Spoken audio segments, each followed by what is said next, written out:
en fait, c'est juste que Roger Paul, bon, comme d'habitude, je trouve que c'est très bien ce que vous faites, mais je trouve que vous n'allez pas assez loin. C'est-à-dire ce truc de se projeter dans les animaux, c'est très bien, ça donne d'autres points de vue, mais moi, je comprends pas pourquoi, dans ce cas-là, puisqu'on est des animaux, pourquoi d'abord ne pas renouer avec notre propre animal? Vous dites, les animaux, ce sont des êtres sensibles, mais nous sommes des animaux, Roger Paul.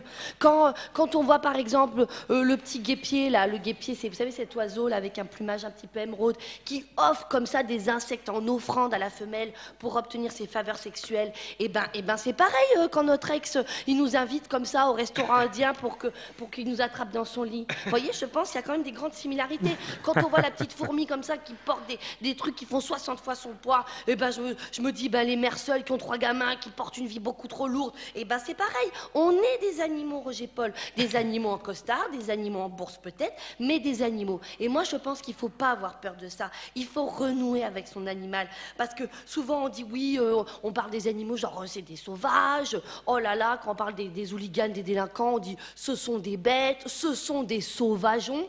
Mais attendez, être sauvage, ça ne veut pas dire être cruel. Vous avez déjà croisé une loutre? Ben, je suis désolée, mais la loutre, attends, la loutre, elle est tranquille, hein. Elle se frotte le pelage comme ça, elle se fait des apéros au coquillage, et elle est tranquille. On peut être animaux sans animosité. Vous voyez? Moi, je pense qu'il faut renouer avec son animal. C'est pas être violent, c'est être vrai, c'est être soi, c'est être dans une version la plus brute qui soit, pas brutale, brute, c'est-à-dire comme un espèce de diamant brut, voilà, qui est pas poli par la politesse, par la politique, et par toutes ces espèces de conventions que l'humain s'impose. Alors oui, l'humain, c'est une valeur ajoutée, le langage, la connaissance, etc. Mais j'ai envie de dire, putain, et le primate, quoi, le primate, c'est l'instinct. Vas-y, montre un peu ton instinct, quoi, sors un petit peu tes poils, tes dents, et te coupe pas de ton instinct. Et c'est ça le problème, je pense, chez l'humain, Roger Paul, c'est que, à force, voilà, on essaye de se couper comme ça de son animal, on peut se couper de son instinct, et pas, parce qu'il n'y a pas que l'instinct de prédation, il n'y a pas que, voilà, en vouloir aux autres, il y a l'instinct de survie, et ça c'est capital, Roger Paul, l'instinct de survie. Oui, parce que quand vous voyez les mecs, genre, ils sont 34 à s'être suicidés à la Poste et autant à France Télécom, mais tu dis, mais c'est pas possible, mais dans quelle espèce nous sommes pour permettre un truc pareil? Qu'est-ce qui fait qu'on crée comment dire, une exception aussi morbide dans le règne animal? Alors tout le monde dit, oui, le monde c'est une jungle, mais dans la jungle ils font pas ça, les animaux.